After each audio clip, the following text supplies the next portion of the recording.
So this video is going to be all about growing beans from seed to transplant. I'm starting out with these bush beans. These are called provider bush beans. And I'm also going to be growing pole beans, Monte Gusto. So I'm just growing them in these 72 cell trays to start out with. I filled them up with peat moss, and as you can see, I just kind of poke them down into the ground a little bit and cover them up, and then I'll water them in. And after I've watered them in, I'll put them in the mini hoop house that I built, and after a couple weeks, they should be ready to transplant into the ground. And one thing I really like about growing beans is that they have a cool superpower where they're able to actually take nitrogen out of the air using just their relationship with bacteria attached to their roots. Only plants in the legume family, which is what beans are able to do that, are able to take nitrogen out of the air in order to grow for themselves. Other plants need to have the nitrogen already in the soil as a nutrient, but legumes, beans, peas, they have this superpower where they're able to just use what's in the air as their nitrogen source. So I think that's one of the reasons they're able to grow so well. 4 to 6 weeks later. So here I just planted these bush beans. There's 22 of them here. I just freshly transplanted them out of their cell trays. I'm going to plant another row of bush beans right next to it, and then on the other side, right past it, I'm going to plant some pole beans. So right now I'll show the step-by-step process for how I got to here. So starting off with the ground, I just rototilled this ground, and then I broad forked the actual 30-inch width of the bed from here to here, so that the soil is nice and loose and crumbly. So you can tell it's very dry right now. It hasn't rained in a couple days. So right now I'm just rolling out this landscape fabric here.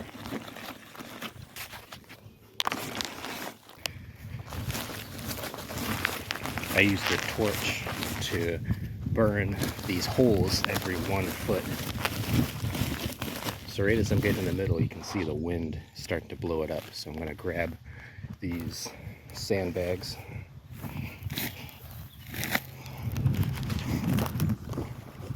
to hold them down, just like that.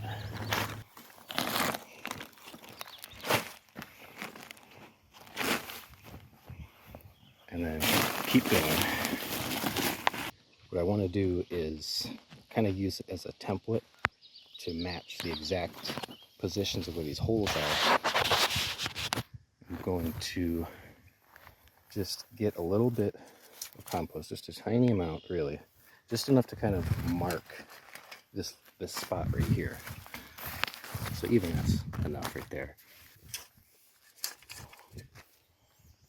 A little more there, a little more there. So now that I've put a little clump of compost on each hole to kind of mark the ground as a template, I'm kind of rolling or folding this up so that way each time I fold it up, it leaves behind this little clump of compost right there.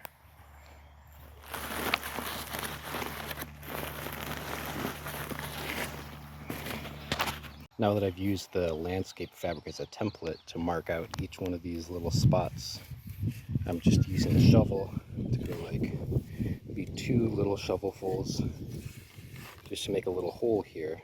I'm coming back in with this compost, filling in like maybe half a shovel into each hole. If I had more compost, I'd use more, but only got a little bit, so I'm making it stretch.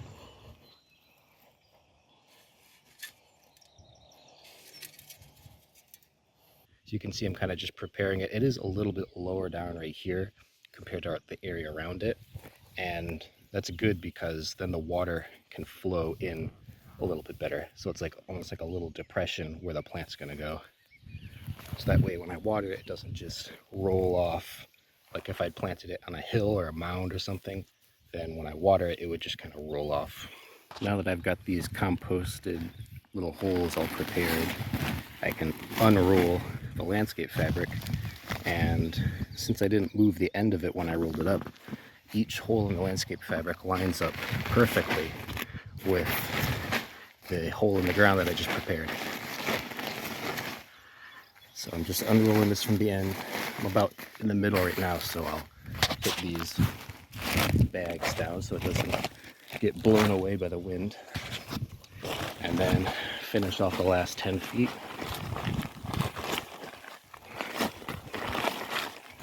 Make sure everything's still pretty much lined up and that I can see the compost hole through each one of the holes in the landscape fabric.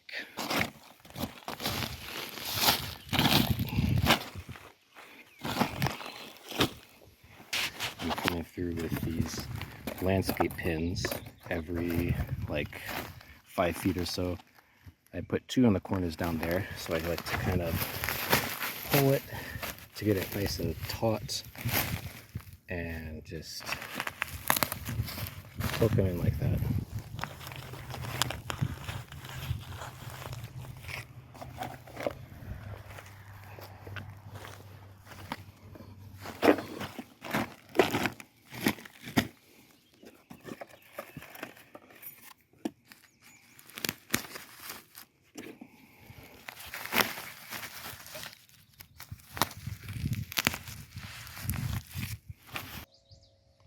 So now that I've got the landscape fabric pinned down and the bags out of the way, it's time for the star of the show, the actual bean transplants here. So I like to kind of squeeze the bottoms a little bit to get them to get loosened up. But these, they've been in a little bit too long and their roots poke on the bottom, so I'll have to kind of poke it with this piece of wire, this landscape fabric pin, just to help get it loosened up on the top here, so that way it's very easy to just pull out like that, and just kind of make a little hole right here,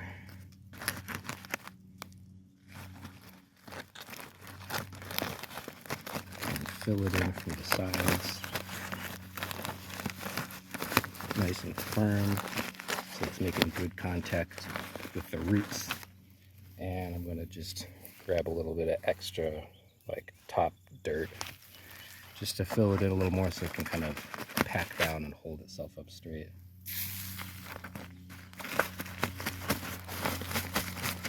All right, there we go. So that's 2 down, 20 to go. So I'll film one more. Kind of squeeze the bottoms to loosen it up. Use this landscape fabric pin to poke through the bottom, which rises it up like that, making it easy to pull out.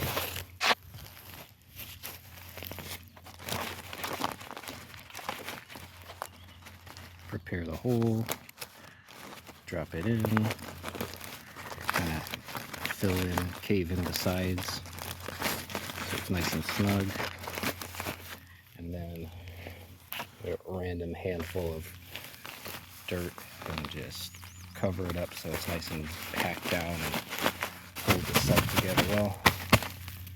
And just keep going until the row is finished. This bird over there, I bet, would love to eat these beans, which is why I gotta get them covered up just like the other plants.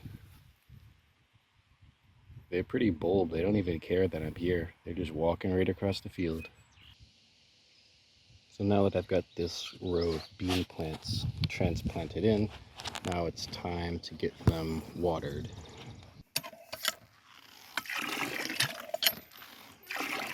Right now I'm giving it about like 2 or 3 gallons in here. That's about enough for one 20-foot bed.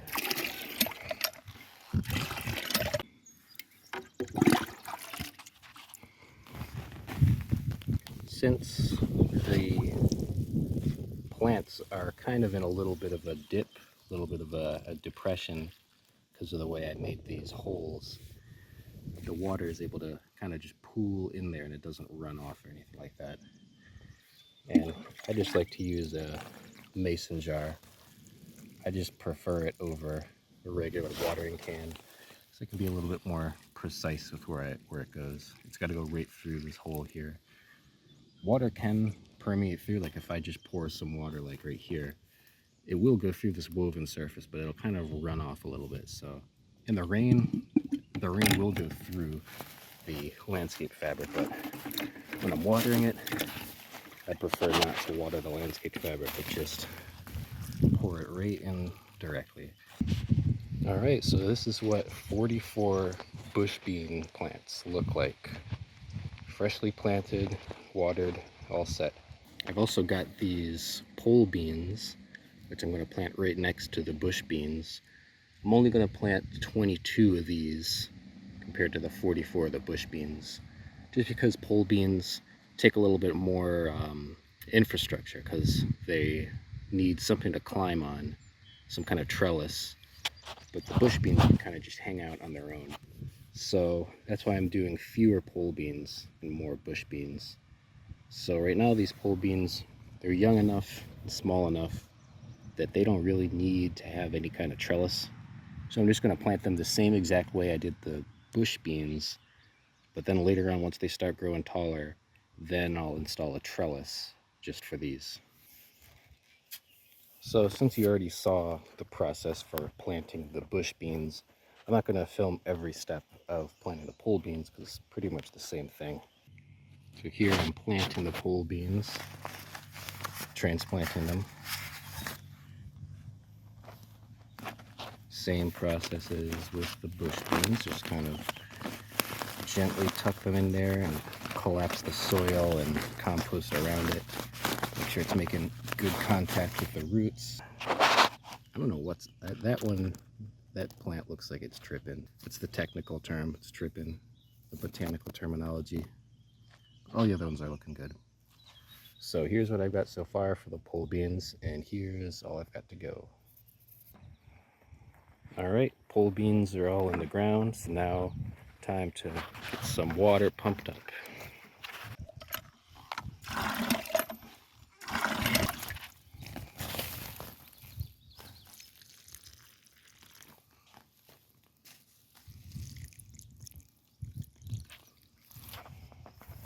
So in a previous video, I'd shown how I cut these wire hoops. They're 9-gauge wire, sold at Home Depot as chain link top wire. So right now I'm just putting these about like every 5 plants or so.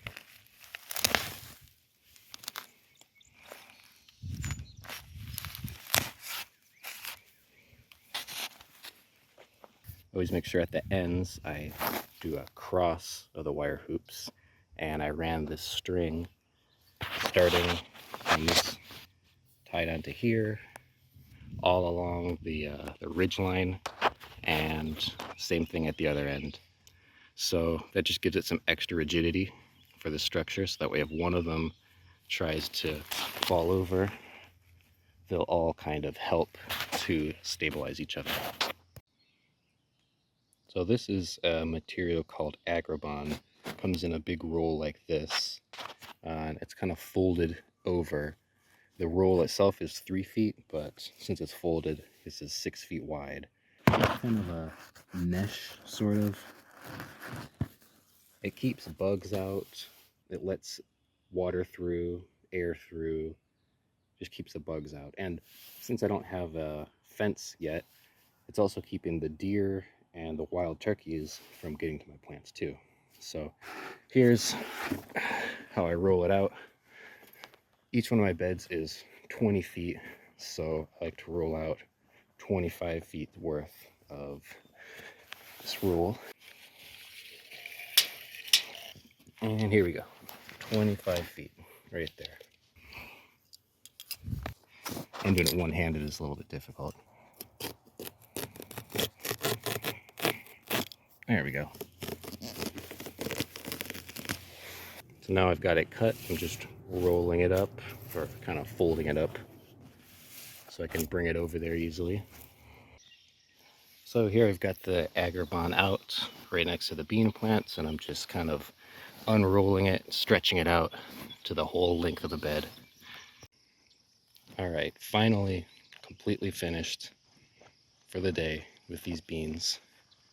It was 66 beans total, 66 plants, 22 bush beans, another 22 bush beans, and 22 pole beans. So not too bad for a day's work. Eventually I'll come back and make a video about trellising these pole beans once they get big enough to even need a trellis. By then they'll have outgrown these little wire hoops. So stay tuned for that. Slowly but surely this small farm is going to start filling up with plants.